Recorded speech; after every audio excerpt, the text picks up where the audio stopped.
नमस्कार। Abhisha travel vlogs में आपका स्वागत है। 2-3 महीने पहले मैंने आपसे वादा किया था कि ट्रैवल व्लॉग और ट्रैवल लॉग में क्या फ़र्क है, उसके ऊपर मैं एक सीरीज़ शुरू करने वाला हूँ।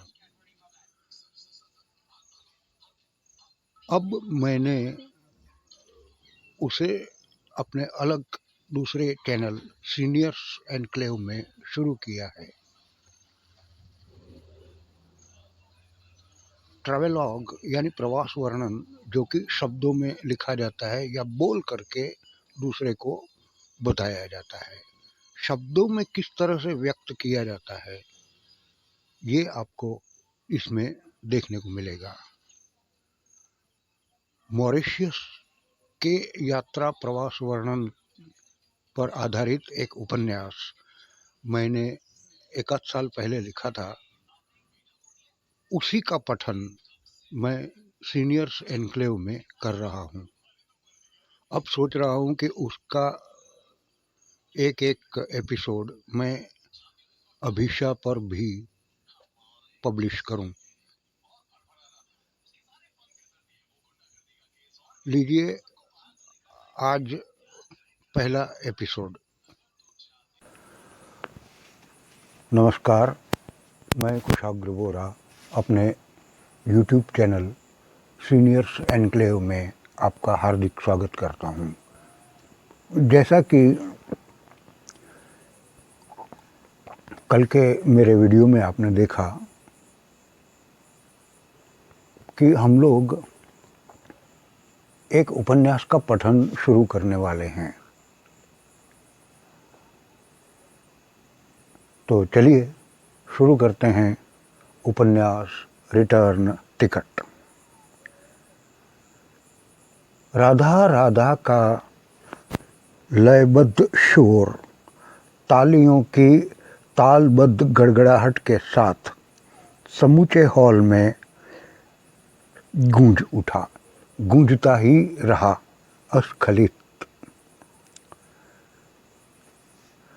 शहर के स्थापना दिवस के उपलक्ष्य में आयोजित रंगारंग कार्यक्रम में जैसे ही उद्घोषक ने लक्ष्य महाविद्यालय की छात्राओं द्वारा प्रस्तुत किए जाने वाले समूह नृत्य की घोषणा की कि पूरा हॉल तालियों की गड़गड़ाहट से ऐसे गूंजा, नृत्य में भाग लेने वाली अन्य छात्राओं के नाम राधा राधा की गूंज में जैसे विलीन से हो गए।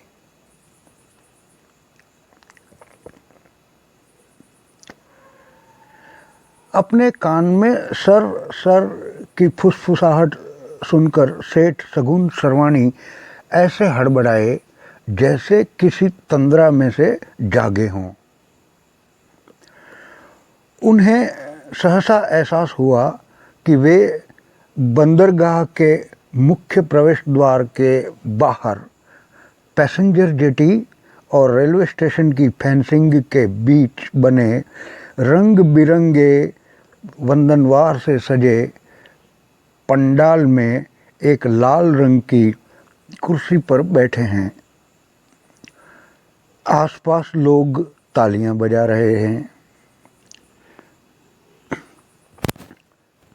सर, उनके कंपनी सेक्रेटरी ने उनके कान में फुसफुसाया। सर, सब तैयार है।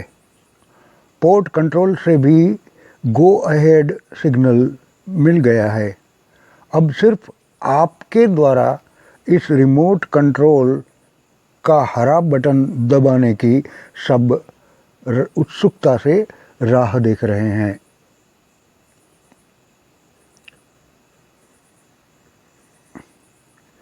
कहते हुए सेक्रेटरी ने रिमोट कंट्रोल सेठ सगुन सरवाणी के हाथों में रख दिया।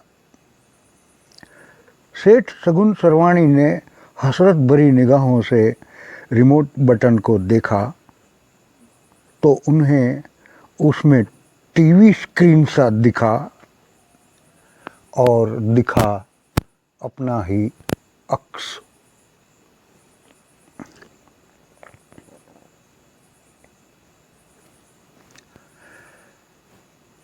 किशोर उम्र शगुन के चेहरे पर हवाइयाँ उड़ रही थीं जब वो स्कूल प्रिंसी के चैम्बर से बाहर आया। उसके सामने एक गोल पतली लोहे की प्लेट पतले तार के साथ लटकी झूल रही थी। उस प्लेट के पीछे ऊंचा बड़ा प्लेटफॉर्म था जिस पर खड़े होकर सुबह की प्रार्थना गवाई जाती थी। प्लेटफॉर्म के पीछे 11वीं कक्षा के क्लासरूम थे। शगुन के बाएं 8वीं 9वीं और 10वीं के क्लासरूम थे और दाएं 7वीं 6ठी और 5वीं के क्लासरूम और वाटर रूम थे। यही बरामदा बाहर खुलता था।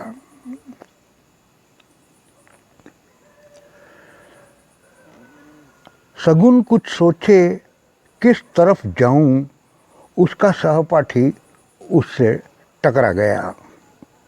एक पल तो शगुन गुस्साया, मगर जैसे ही टकराने वाले पर नज़र पड़ी ठंडा हो गया। ये निभू था, मंदबुद्धि निभू। निभू ने शगुन को देखते ही सवाल दागा, अरे दुर्गुणे, तुझे तो प्रिंसी ने बुलाया था ना, क्या हुआ? झल्लाए शगुन ने कहा, क्यों रे घनचक्कर, तुझे मेरा नाम मालूम नहीं है क्या? तो मेरा नाम भी घनचक्कर नहीं निभू है, निभू। हाँ हाँ पता है, अकल तो टके की भी नहीं है तेरे में। पता नहीं एसएससी तक कैसे पहुंच गया।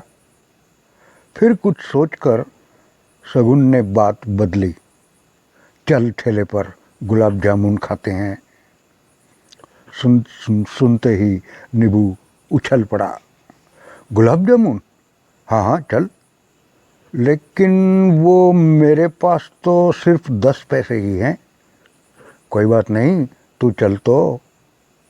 इतना कहकर शगुन दाएं मुड़ा और 7वीं से 6ठी 5वीं के क्लासरूम के बगल से बरामदा पार कर बाहर आया और सामने बने शौचालय से सटी स्कूल की फेंसिंग से सटकर बनी लकड़ी की छोटी कैबिन के पास दोनों आए।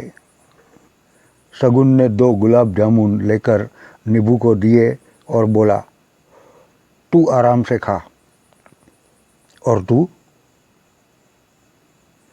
मैं तो तुझसे छुटकारा पाने तुझे यहाँ लाया था। शगुन ने अपनी भौहें नचाते हुए कहा, मगर ये तो बताता जा, प्रिंसी ने तुझे कहा क्या? शगुन ने बेफिक्री से हवा में हाथ उछालते हुए कहा, हफ्ते के लिए क्लास से तड़ी पार कर दिया, और क्या।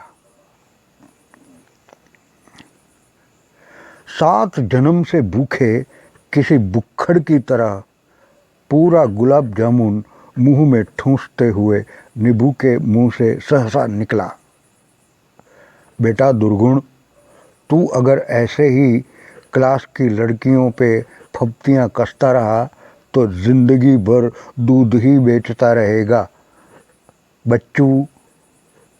वो भी साइकिल पर दूध के डिब्बे बांधकर घर घर के चक्कर काटता रहेगा। निभू का ये अंतिम वाक्य सेठ शगुन सरवाणी के कानों में बरसों बरस गूंजता रहता है। उन्होंने जैसे ही हरा बटन दबाया, एक बार फिर चारों ओर तालियों की गर्ज गूंज उठी।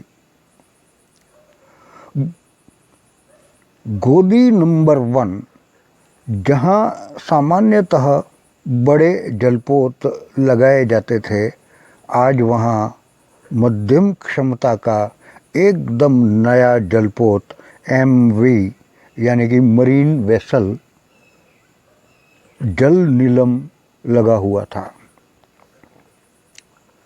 नीलम शिपिंग कंपनी के सर्वे सर्वा सेठ सगुन सर्वाणी आज अपने पहले जलपोत की पहली व्यावसायिक सफर के प्रस्थान एवं उद्घाटन समारोह के लिए स्वयं उपस्थित हुए थे। उन्होंने बटन दबाते ही चारों ओर खुशी की लहर दौड़ गई। पास की जेटी पर हारिया हारिया की आवाज़ें थम गईं और जेटी पर काम कर रहे सारे मजदूरों एवं अन्य स्टाफ सबकी निगाहें टिकटिकी बांधे एमवी जल नीलम पर ही हो रही गतिविधियां देखने लगीं। बंदरगाह के मुख्य प्रवेश द्वार पर हरी बत्ती होते ही जल नीलम के कप्तान ने अपने वॉकी टॉकी पर पोर्ट कंट्रोल से संपर्क साधा। Hello control, Jal Neelam is all set to undock. Permission granted, start undocking.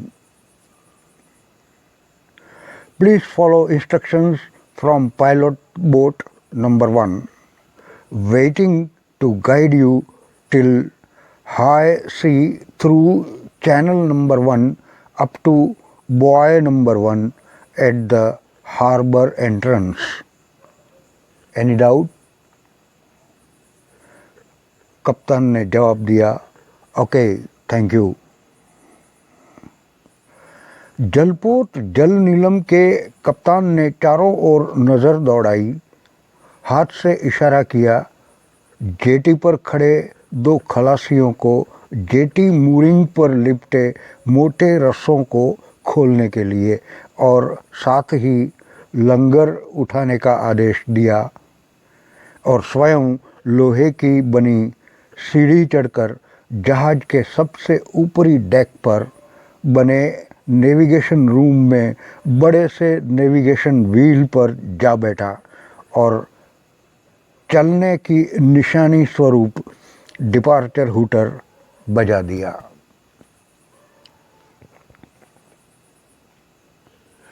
Hooter सुनते ही जेटी मूरिंग से लिपटे रस्से खोल दिए गए।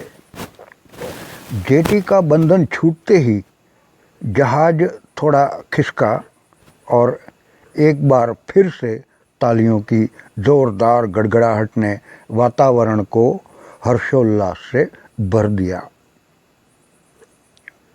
एमवी जल नीलम ने पानी काटना शुरू कर दिया था, अपने पहले गंतव्य अल राशेद पोर्ट दुबई की ओर।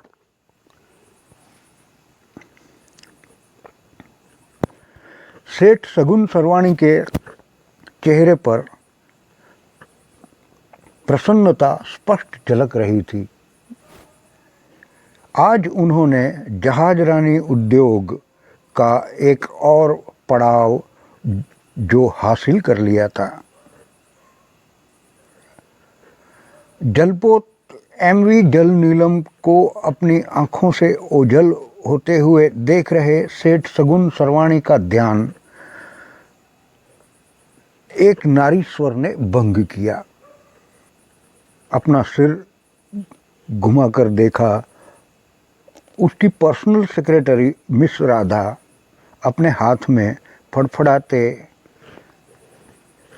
कागज की ओर देखते हुए कह रही थी, सर अब चलना चाहिए, 2 बजे की मुंबई की फ्लाइट है। वहाँ शाम 6 बजे कंपनी के डिपार्टमेंटल हेड्स के साथ मीटिंग, फिर देर रात 2 बजे की मॉरिशियस की फ़्लाइट पकड़ने रात 11 बजे एयरपोर्ट। क्यों शगुन चौंका। मॉरिशस क्यों जाना है? सर, लास्ट मंथ आप ही ने कहा था आपकी वहाँ के शिपिंग मिनिस्टर के साथ अपॉइंटमेंट फिक्स हुई है। मिस राधा ने उसको याद दिलाया। ओहो,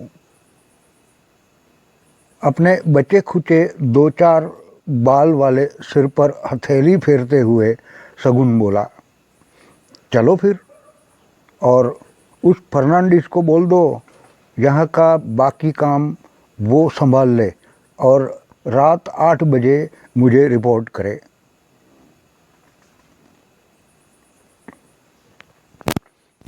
आज हम अपने उपन्यास पठन को यहीं विराम देते हैं। इससे आगे का पठन हम कल के वीडियो में करेंगे।